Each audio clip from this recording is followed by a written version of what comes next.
অবাক হলেও করার কিছুই নেই, কারণ ঘটনাটি সত্যি। স্বাধীন সার্বভৌম একটি দেশ, অথচ তার জনসংখ্যা মাত্র 3 জন। এই দেশটির নাম প্রিন্সিপালিটি অফ সিল্যান্ড। একটি দেশের জনসংখ্যা মাত্র 3 জন, এমন খবরে যে কেউ আশ্চর্য হতে পারেন। তবে আশ্চর্য হওয়ার কিছুই নেই, কারণ সত্যি প্রিন্সিপালিটি অফ সিল্যান্ড নামে এই দেশটির জনসংখ্যা মাত্র 3 জন। বিশ্বের বুকে এমনই একটি স্বাধীন সার্বভৌম দেশই শুধু নয়, দেশটির নিজস্ব পতাকা, পাসপোর্ট, এমনকি মুদ্রাও রয়েছে। প্রিন্সিপালিটি অফ সিল্যান্ড নামে এই দেশটি বিশ্বের সবচেয়ে ক্ষুদ্রতম দেশ। সংক্ষেপে এটিকে সিল্যান্ডও বলা হয়ে থাকে। ক্ষুদ্রতম এই দেশটির মোট আয়তন মাত্র 550 স্কয়ার মিটার। ইংল্যান্ডের উত্তর সাগরে এই ক্ষুদ্র রাষ্ট্রটির অবস্থান। ক্ষুদ্র হলেও দেশটির একটি রাজধানীও রয়েছে। দেশটির রাজধানীর নাম HM ফোর্ট রুশ। দেশটির ভাষা ইংরেজি এবং মুদ্রার নাম সিল্লানন্ড ডলার। তবে বাইরের কোনো দেশেই এই মুদ্রা চলে না। প্রকৃতপক্ষে দ্বিতীয় বিশ্বযুদ্ধের সময় ব্যবহৃত একটি সমুদ্র বন্দর ছিল এটি। জার্মান সৈন্যরা যে কোনো সময় ইংল্যান্ড আক্রমণ করতে পারেন এমন আশঙ্কা থেকেই ব্রিটিশ সেনাবাহিনী ইংল্যান্ডের উপকূলভাগে সমুদ্র দুর্গ বানানোর পরিকল্পনা করেছিল। সেই পরিকল্পনা থেকেই উপকূল থেকে 10 কিলোমিটার গভীরে বানানো হয় মাউন্টশেল সিফোর্ড।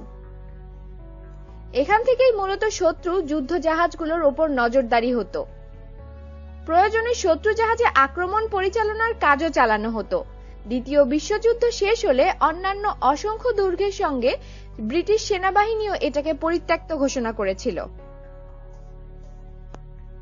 এরপর 1967 সালের 2 সেপ্টেম্বর ব্রিটিশ নাগরিক মেজর পার্স রয় বেটস ও তার পরিবার এই জায়গাটির স্বত্বাধিকারী হন।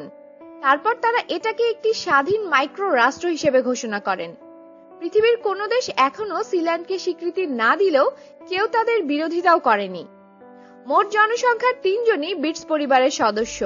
তারাই যথাক্রমে এই রাজ্যের রাজা, রানী ও রাজপুত্র।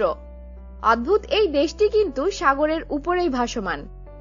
তাও আবার সরাসরি সাগরের বুকে নয়, মাটি হতে বেশ অনেকটা উপরে দুটো বড় বড় স্টিলের পাইপের উপর এই দেশটির অবস্থান। প্রকৃতপক্ষে এই দেশটিতে কোনো মাটি নেই, পুরোটাই স্টিলের উপর একটি ক্ষুদ্র রাষ্ট্র। এই দেশটিতে যাওয়ার জন্য ইংল্যান্ডের উত্তর উপকূল হতে 10 কিলোমিটার সাগরের গভীরে যেতে হবে। এখানে গেলে একটি মাত্র ঘর চোখে পড়বে, আর সেই ঘরটিই হলো দেশের রাজপ্রাসাদ। রাজপ্রাসাদের উপর দেশটির পতাকা পত পত করে উড়ছে।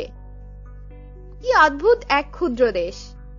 2006 সালে 23 জুন এই সিল্যান্ডে বৈদ্যুতিক শর্ট সার্কিট থেকে একবার অগ্নিকাণ্ড সংঘটিত হয়। অগ্নিকাণ্ডে সিল্যান্ডের ব্যাপক ক্ষয়ক্ষতিও হয়। খবর পেয়ে ইংল্যান্ডের উদ্ধারকারী হেলিকপ্টার এসে তাদেরকে উদ্ধার করে নিয়ে যায়। পরবর্তীতে সিল্যান্ডকে মেরামত করা হয় এবং 2006 সালের নভেম্বরে আবার রাজা, রানী ও রাজপুত্র নিজ দেশ সিল্যান্ডে ফিরে যান। রকমারি খবর জানতে আমাদের সাথেই থাকুন আর সাবস্ক্রাইব করুন।